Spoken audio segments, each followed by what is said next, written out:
Hi, I'm Jack from Boat Yachting, and I'm here at the Cranchi Marine Test Centre to test this, the Cranchi E26 Classic, a boat that was launched at Cannes last year, and we've struggled a bit to get on board, but we're going to get our chance today, the week before Christmas. It's not ideal conditions, but to be honest, when the boat looks this good and has this much potential, we were going to jump at the chance to come out and test it. This particular one is the Classic. There's a rider version as well, which has a bow rider section and outboards.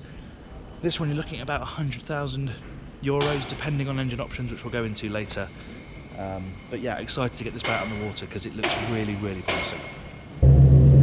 So the rider version of this E26 is available with outboards, but the Classic, which is what we have today, is inboard only. You can have diesels and petrols. This particular one's actually got the smallest diesel, which is the Volvo Penta D4 270 horsepower on a single stern drive. And though the full 350 horsepower petrol variant will do 41 knots, this one will only do 35. There's so much fun to be had in the mid-range of this boat that really it doesn't matter. I mean, at 25 knots there's so much grip and so much fun to be had from this hull that really flat out speed doesn't become too much of an issue. It's more about enjoying yourself driving this boat, and there aren't many boats really these days that you buy just to drive, but I've got to say the driving experience on this thing is really, really impressive. The hull was designed in-house by Aldo Cranchi and the design team here. The styling is Christian Grande, but the hull is really sweet. You sort of forget that it's only a sort of 25, 26 foot boat, this. But the hull lands so softly and there's so much grip, it feels very cultured, that actually the boat feels bigger than it is. And these are not ideal conditions for it. It's a horrible, grimy, lumpy day here at Cranchi's Marine Test Centre between Venice and Trieste, and it's performing really, really well. Good driving setup. I'm sat down now, but you can bolster and stand, put your hand above the windscreen if you wish. The dash is clean, simple, easy to read. It's really quite driver focused, which is nice, and despite being so open, because you sit nice and low behind this lovely swept back windscreen, you feel well protected. And there's just so much grip on offer. That single stern drive, it has a lovely natural running attitude, this boat. It has got interceptors, but you really don't feel you need to use them. I've got the auto leg trim on, which is automatically managing the trim of the stern drive leg, so just let that do its thing. But in terms of balance, it feels really, really nice and natural when you're up on the plane. Bearing in mind we've got pretty much full fuel and water on board. Top speed, as I said, is about 35 knots. And then if you drop back to say 25 knots, that's 3,000 RPM, so you're way off max engine load. Fuel use 33 litres per hour. That feels like a really good, sensible, comfortable cruising speed. And then if you want to get a bit of a move on, when it's starting to rain like it is now, you could travel at 30 knots absolutely no problem in the right weather.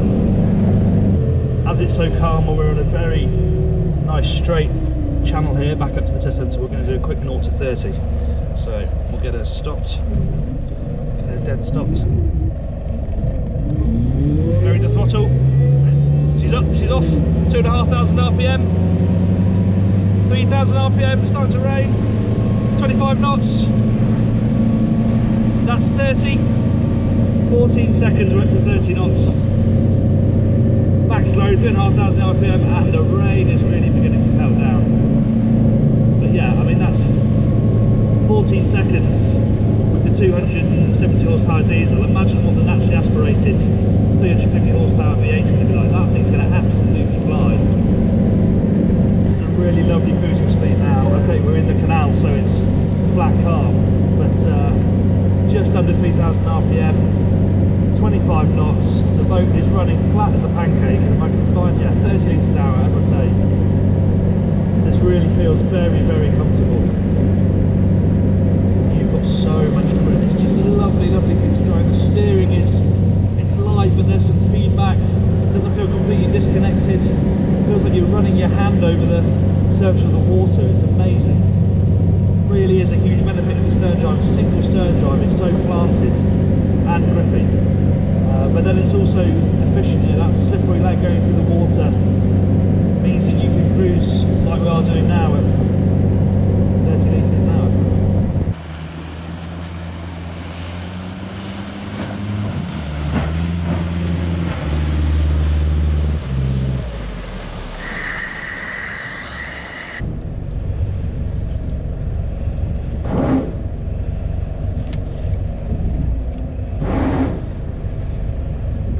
Adriano is positioning the gantry crane remotely. He's got the remote around his neck there. He's doing this all on his own, and they pretty much do this with any size boat in the range, to be honest. Or certainly any boat that they have at the Marine Test Centre. The test drive guys can get the boats in and out on their own, wash them off and put them away safely. So he's just lining up the straps now, and then she'll be up and out of the water, which also gives us a really good opportunity to have a look at the hull.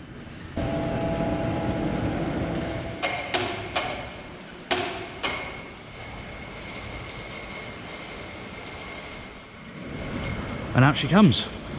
They lift her over this wall, and then she's going to head into the sheds in there. It's just a great setup they've got here. The fact that they can do this, get the boats in and out so easily, and it means that we can have a good look at the hull, which was penned by Aldo Cranchi himself. It's a really lovely looking hull shop. It's not particularly complicated. It's not absolutely littered with chines. You've got quite a prominent spray rail there. Very smooth and quite flat aft sections, hence why it planes so easily. But that sharp entry there is what gives it the soft ride, and that prominent spray rail is why it's so nice and dry, considering how open it is. When you're jumping around in the waves, you don't get any spray on board. It does push water away very well, and isn't it just a lovely shape of this boat? Really classic, proportions are absolutely spot on. Christian Grande, I mean, he's done a huge variety of work, super yachts, loads of stuff for Sessa, but this is a really nice piece of work. It's proportionally so spot on, really tight. There just isn't a line out of place. Definitely a better looking than the rider version, which has got the outboards and the A-frame. This isn't quite as practical, but my god, it looks good.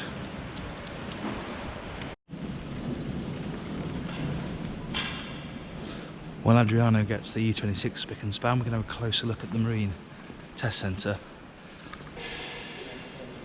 And some gorgeous old school Cranchies. This wooden number, and they're one of the oldest builders in Italy. Cranchi, they've been building boats since 1870, and this one needs a little bit of love, but just look at the shape of it. I mean, talk about mini Riva, wow. And then you get to the 70s and this C6, which is in immaculate condition and timeless. How good does that look still? Got the outdoor driving position and the little cockpit. I mean, ferrying people across the lakes, this is exactly what this was made for. A bit of protection down there if it got a bit tasty, but that is properly cool. Then we have another E26 Classic, and this is the rider. So this is the outboard version of the E26. Very different layout, much more seating, much more open, and it's got a bow ride. So this one's got a bow rider section, where the Classic has its little cuddy. It's not as good looking, but it's the fun boat, it's the water sports boat. Hence why you've got this A-frame with the board racks and outboard propulsion. This one's got a 350 horsepower Mercury. Very different proposition, but clever use of the same mould to make two very different boats. This is the space that the Classic's coming into. And then we'll have a little run down here once we've seen the Classic drop back into space, and also this little toy chest of Cranchies of old. One of those places where if you're into boats, you could spend hours having a good crawl about. And there are very few places like this in the marine industry. Not many manufacturers have this sort of facility at their fingertips. So that's the E26 back in place. Then we have an Endurance 30. We've got a Z35. All of these ready for test drive. Customers press, ring them up, in they go. Two Trawler 43s, pretty much identical. Yep. And then we have the T36 crossover, which is a pretty interesting boat. Look at that. Wheelhouse, no flybridge, somewhere on the top to store bikes and paddleboards, and then twin stern drives. Pretty unique beast, that. Now something a little more formulaic, the M44, which is their sort of mid-range sports cruiser. Pretty crazy looking thing, actually.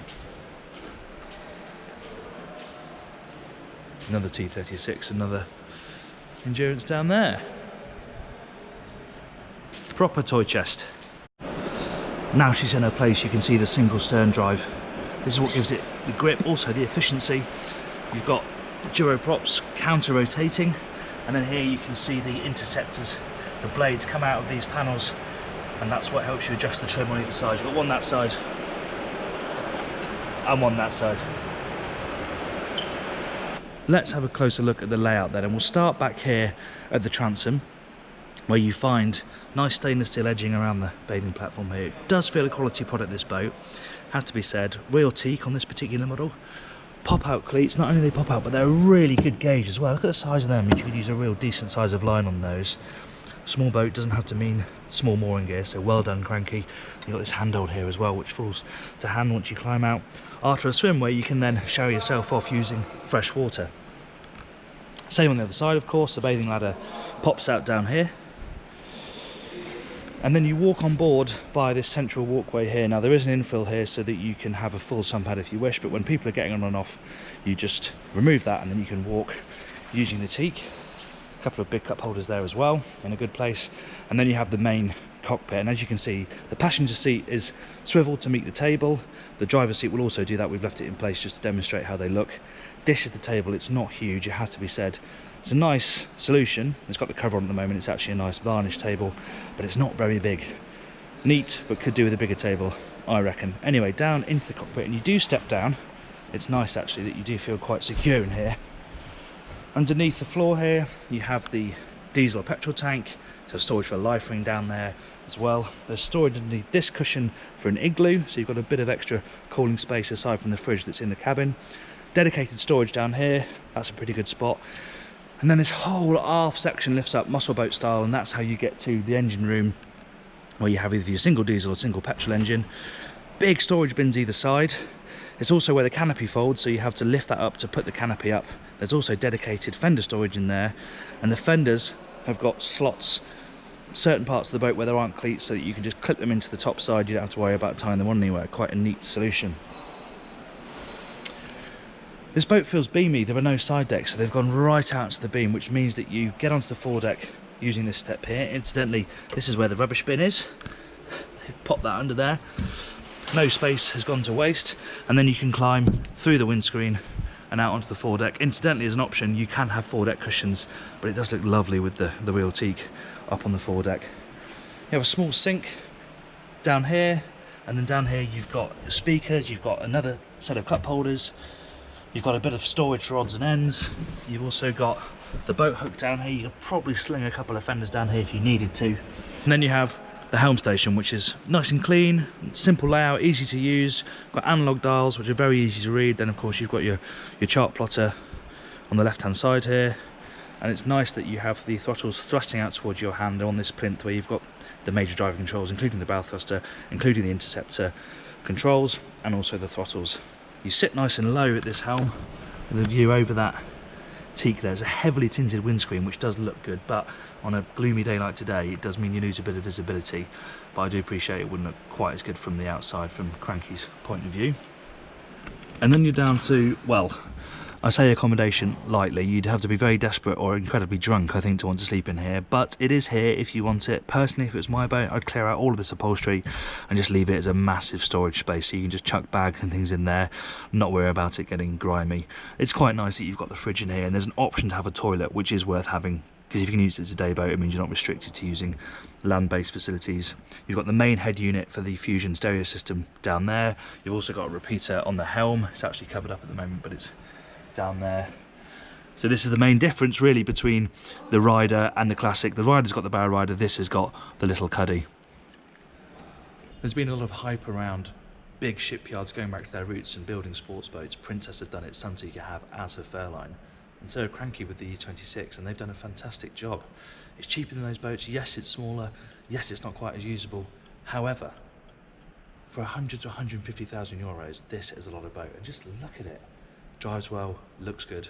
I think quietly under the radar, Cranchi onto a real winner with the E26.